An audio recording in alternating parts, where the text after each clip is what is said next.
Shalom, selamat pagi untuk kita semua. Sebelumnya, saya panjatkan puji syukur kehadirat Tuhan Yang Maha Esa karena masih memberikan kesehatan untuk kita semua. Perkenalkan, nama lengkap saya Rosalia Penijawa, NPM 222-1000-4200090, Prodi Pendidikan Ekonomi, kelas A, Angkatan 2022-2023, dengan judul Memahami Peran Psikologi Pendidikan bagi Pembelajaran. Baik, atas kesempatan dan waktunya, izinkan saya memaparkan hasil rangkuman jawaban UAS mata kuliah Psikologi Pendidikan melalui video yang berdurasi 10 menit ke depan. Di sini, saya menerangkan jurnal dengan judul Teologi dan Pendidikan Kristen Kontekstual. Ada 3 bagian, diantaranya adalah A. Kajian Psikologi Pendidikan, B. Ruang lingkup Psikologi Pendidikan, C. Memahami peran Psikologi Pendidikan. Volume 1, nomor 1. Rangkuman A. Menurut buku pengantar psikologi, ada 4 kajian psikologi yang berkaitan dengan pendidikan, yaitu yang pertama, kajian biologis. Pada dasarnya, peristiwa psikologis berkaitan dengan otak dan sistem saraf.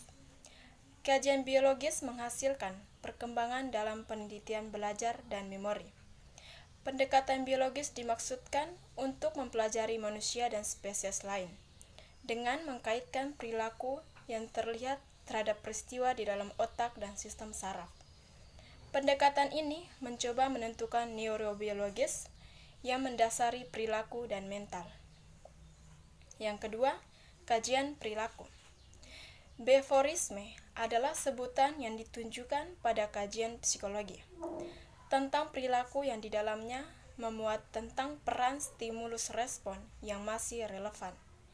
Di lingkungan respon yang ditimbulkan oleh stimulus tersebut dan hadiah atau hukum yang terjadi setelah respon tersebut.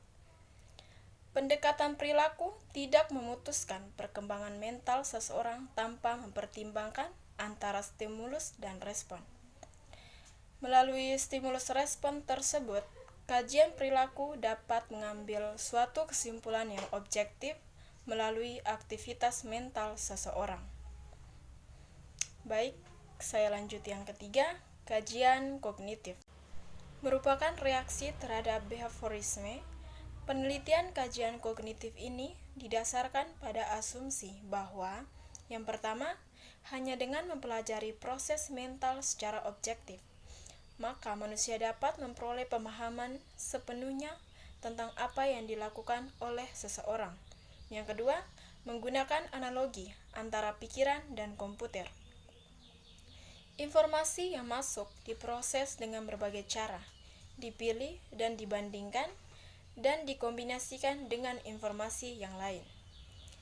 Perspektif kognitif berkembang sebagai reaksi terhadap sempitnya pandangan stimulus respon. Memahami tindakan manusia semata-mata dalam pengertian stimulus dan respon mungkin telah memadai untuk meneliti bentuk perilaku yang sederhana, tetapi pendekatan ini telah mengabaikan sangat banyak bidang penting fungsi manusia. Yang keempat, kajian psikoanalitik.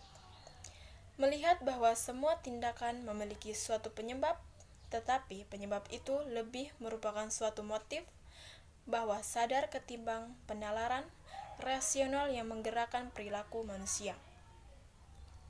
Kajian psikoanalitik memberikan cara baru untuk memandang beberapa masalah dalam kejiwaan seseorang.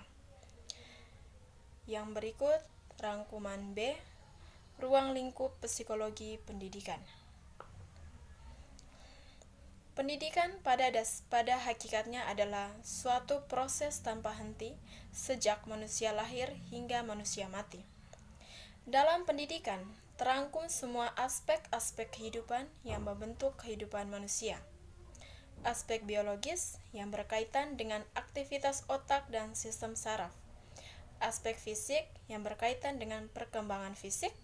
Aspek kognitif yang melihat dan memahami tindakan manusia semata dalam kerangka pengertian stimulus dan juga aspek kejiwaan yang merupakan perpaduan antara kognitif, kesadaran, persepsi, serta gagasan.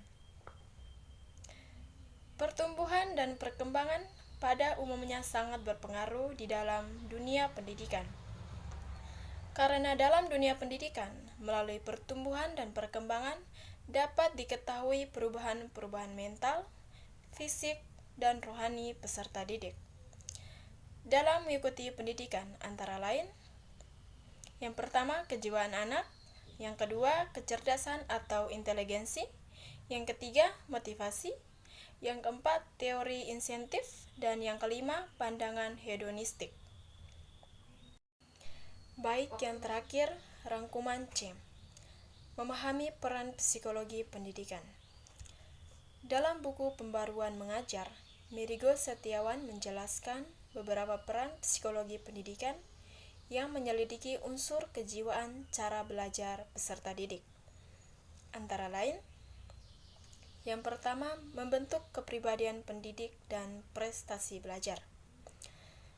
Psikologi pendidik sebagai sebuah disiplin ilmu yang mengkaji pengembangan semua potensi dan kecakapan yang dimiliki peserta didik dalam interaksi antara individu. Hal ini dapat membantu pendidik untuk mempunyai pemahaman yang baik tentang diri sendiri, sehingga melalui pemahaman terhadap diri sendiri, seseorang dapat mengajar secara bijaksana. Yang kedua, mengetahui situasi. Situasi dalam lingkungan belajar dapat berpengaruh bagi prestasi belajar. Oleh karena itu, psikologi pendidik dapat menemukan permasalahan dari berbagai masalah pendidik dengan melihat pada kepribadian peserta didik. Baik, saya lanjut yang ketiga adalah emosi. Emosi merupakan suatu keadaan jiwa yang dapat sangat berpengaruh bagi keadaan belajar peserta didik. Dan yang terakhir, keempat, membangkitkan motivasi belajar. Psikologi pendidik dengan pemahaman terhadap karakteristik jiwa peserta didik haruslah mampu membangkitkan motivasi peserta didik untuk belajar. Sekian atas kesempatan dan perhatian yang diberikan Ibu dosen pengampu. Saya ucapkan banyak terima kasih karena telah berikan saya waktu untuk memaparkan hasil rangkuman saya ini. Kurang lebihnya, saya mohon maaf jika ada salah kata yang terucap. Di atas perhatiannya, saya ucapkan terima kasih yang sebesar-besarnya. Akhir kata, saya ucapkan wassalamualaikum warahmatullahi wabarakatuh.